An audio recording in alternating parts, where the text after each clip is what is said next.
itself, I was just going to show you. It's got this ginormo needle on the end.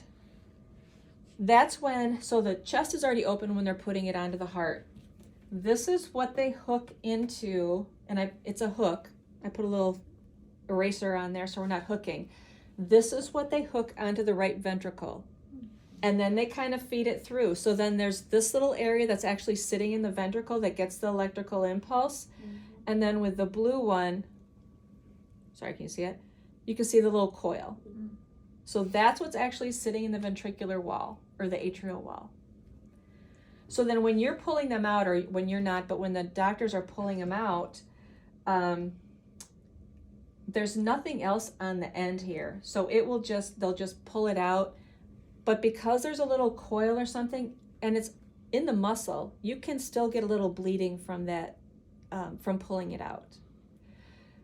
Has anybody ever seen a patient hemorrhage from pulling pacer wires? We had that one patient Yeah. that they pulled the bypass off 12? the heart. Yeah. Yeah. The pacer wire was wrapped around a graft. Was it 8? Or 10. Yeah. Yeah. Yeah. So this is why that, and then we had another one happen. That was actually my patient shortly after that. What we do now, the process is you pull the pacer wires before you pull the mediastinal tubes. That way, if there's bleeding, you'll know it because it'll come out the tubes and it's just safer. You don't know it if it's all collecting in there until it's too late. So usually they pull the pacer wires, wait an hour, and then, or whatever, I don't know if we wait an hour. Usually it's half hour or something. If they're going to bleed, they're going to bleed right away before you pull any mediastinal tubes. Okay, so that's what the pacer wire looks like. This big needle is what they put through the wall where this will come out of. That gets cut off, and then you've just got the pacer wire coming out of it. What I don't know, and I've never noticed this before because I haven't really paid attention, is these don't have the little metal ends like our chest tubes do. I don't know when that comes into play because that's not on anything. These are right out of the packages. So I'm going to have to, and have you guys, is there anybody here who hasn't seen a pacer wire? You know the little metal thing that's on the end? Do you know of which I speak?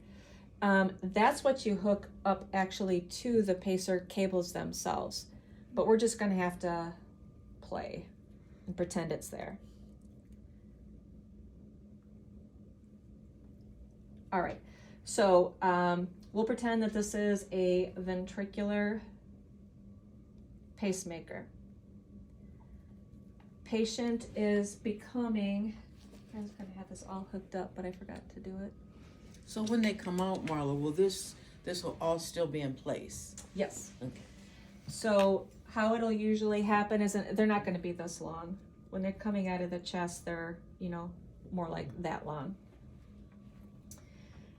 They should all be under dressings. Does anybody know why we have to insulate pacer wires? Again, because it'll have a little metal tip, microshock. What does that even mean? They can get electrocuted from that electrical shocks from it. What does it send the patient into then? VTAC. Yeah. Yep, just like static. If you've got that static spark and it hits that little metal tip, it could send the patient into VTAC, VFib. That's why we have to insulate the ends of the pacer wires. So you'll see some people just wrap them, say this was the metal piece, wrap them in gauze, under tape. Some people will use take the plunger out of a syringe and just use that casing. They'll put it in the casing so you can still see it, but it's still insulated. So there's different ways you can do it. This is actually perfectly fine, but you have to make sure you're doing it. You can't just leave that pacer wire out in the open for that microshock reason. Okay.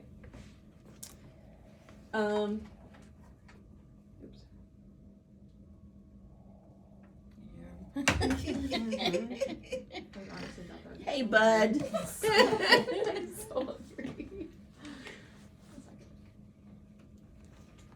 All right, so I've got the pacer, and the cables, some of them will look like this. We don't use these very often. You're more likely to see cables that look like this. And remember when I was talking about the ground wire or the ventricular wire? I always think of, now it doesn't matter, but I'm gonna tell you why there's two different colors. Before, when we had that tiny little wire, it was a ground wire, like, is it the black one, the red one? I don't always hook up to hook. We always thought of like black heart. So the black orange wire, you would hook up to this one. The little ground wire, you'd hook up to this. Again, now it doesn't matter. So don't worry about which one you hook up to which. It's both.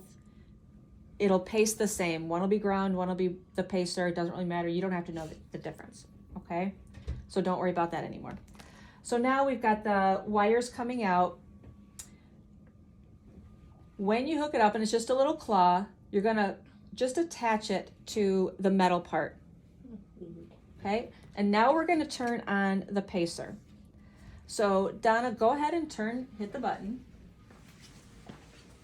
Don't hit that button. Not that one. Just like, turn it off. There's I an couldn't on resist. button right there, right? Now you can see how I've got a rate of 80. I've got an atrial of 10 and a ventricular MA of 10. That is the default. That is all you have to do. Even though maybe there isn't even atrial wires. It doesn't care. You can just leave it as it is, turn it on, call it good. You're actually only going to be pacing the V. At the top, there's atrial and ventricular. If you had two of them, you're going to hook the atrial up to the atrium, ventricle up to the ventricle, and that's how it would sense it. However, it's still going to say pace for atrial even if nothing's on there. So how do I get rid of that if I so chose to? Your atrial, let's say it's just ventricle. So all I got here is the ventricle one hooked up. You can turn the atrial knob all the way down to 0. Do you see how down here I have DDD?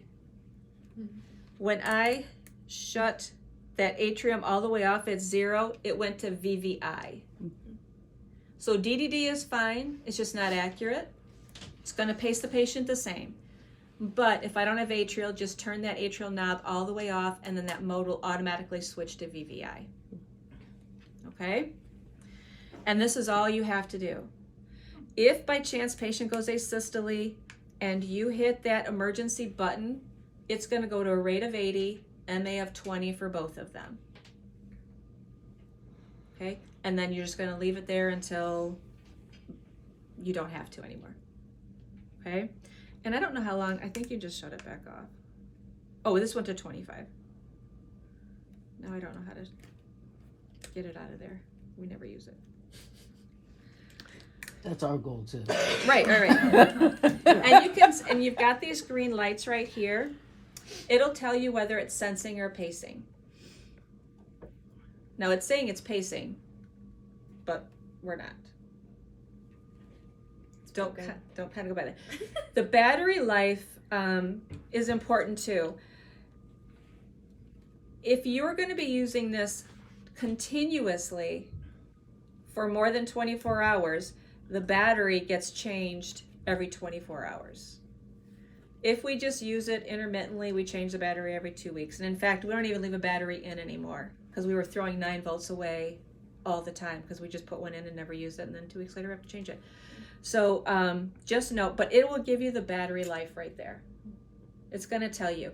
Now, if the battery goes dead, you have, I forget, a minute, 10 minutes? I honestly forget because we don't ever pay attention to that. We just don't let them go dead. But it gives you, like, it won't shut off when the battery dies. It's a backup generator. But if you have a patient, well, we do it in CCC, if they're 100% dependent on it, we have another pacer and battery at the bedside. In case something fails, we have it right there. Okay? Does it make any noise when the battery dies? No, for fun. No, That's good. Where do we keep our? Where do we Just keep 9 volts. Yeah. Do you guys keep batteries for anything?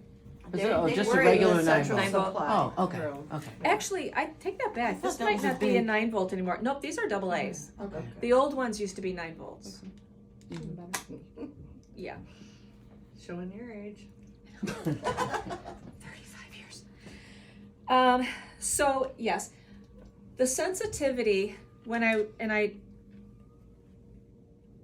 know, I'm just gonna shut it off.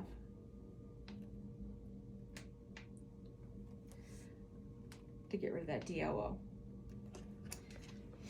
If after a while it'll lock out, I don't remember how many seconds, 30 seconds or something, it'll lock out. That's what this key is. If you come in and you want to change some settings, turn it from 80 to 90 or 60 or whatever, but it won't let you do it, just hit this key and it'll unlock it. Okay.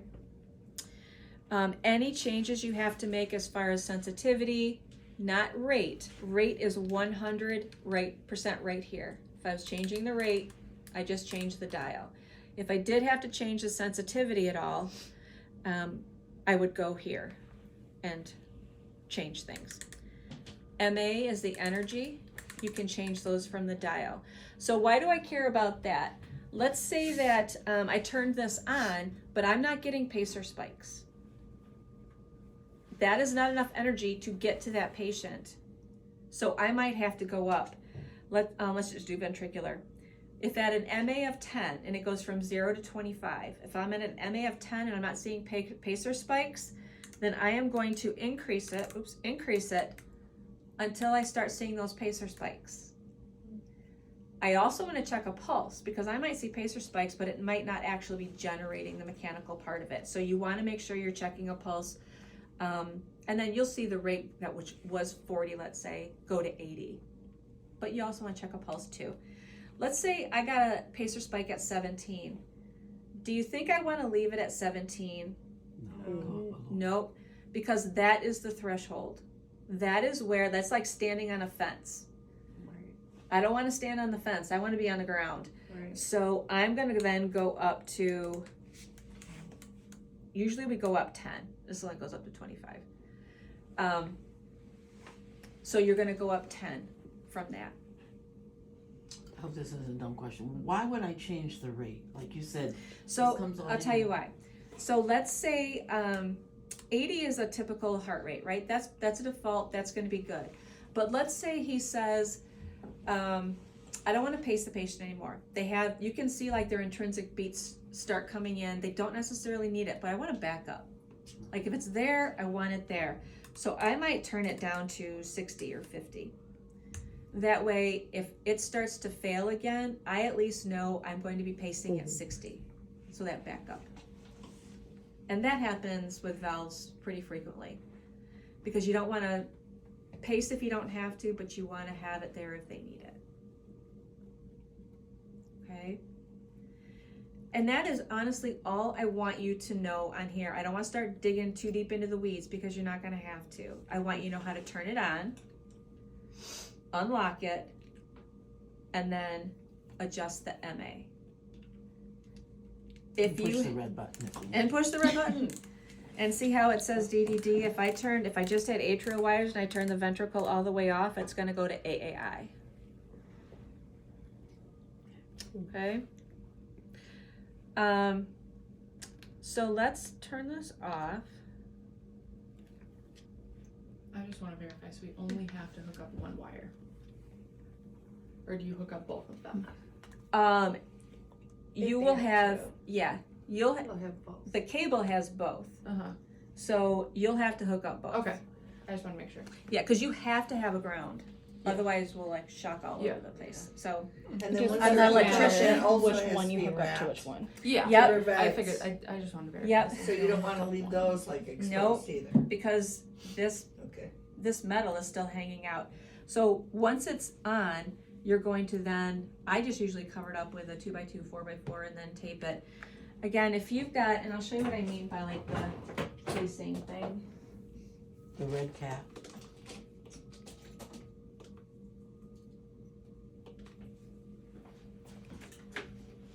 You're gonna be wondering why there's fluid It's a in here. little like this, heparin. No. So A sometimes, blunt needle. Yes. Oh, yeah. sometimes they'll take the casing and thread the wire through, hook it up, and then leave it in there. That way you can still see it. But What are it's my glasses protected. now? Yeah. But it's protected. You can still see if it's attached, that kind of thing. I think us older nurses do that more. Otherwise, just make sure that it's covered up, just with a 2x2, 4x4. All right. So patients will be coming to 2 South, obviously, with the pacer wires. Because Mhm. normally, when they're transferred to us to 2 North, haven't they already been removed Not all the time. Sometimes they're, at all? They're taped to the chest so they Yeah. don't get pulled. but they're not attached to the generator. Usually they've been trying to get the wires and things out, but 'Cause Sometimes I'll leave them in just for safety. I don't think I've ever had a patient that has still had the wires. There's not a lot that come over. Yeah, we don't get many even with tubes in. Mm-mm. No. Oh, good. But don't they usually come out? They come out day 1. That was cable and No. heart. Yeah. They're coming out day 2, 3. Sometimes Yeah. in the beginning it was like 3, 4. Discharge. Yeah, right after right after cable and heart left, we weren't seeing even chest tubes, no drips, nothing. I think Ovadia kept them until last minute. Mm-hmm. we had a guy who had pencil wires for how long? A long, A long time. long time. We also discharged the guy with face wires, but Mm-hmm. That's, Whoops. no Just big deal. because they're That high, was like right when Ovadia, high and risk, we didn't, that's why we they weren't used to had seeing them in them. so long, like, I think he forgot. I really do. It was a guy in 11. Came, and they he didn't, just they forgot got him. pulled, it's fine. That one guy Sometimes got things get missed. Yeah. I've had to talk wives into how to pull out INTs on their family member over the phone. That's what I just said. We sent someone home with an IV the other day. I'm like 2 hours away. oh gosh. 20, I'll be right over to remove that for you. yeah, no. This is in Rock Island. Yeah. Right? Wherever that is. I was going to show you on there, but you guys know what ventricular and atrial rhythms look like, that kind of thing. So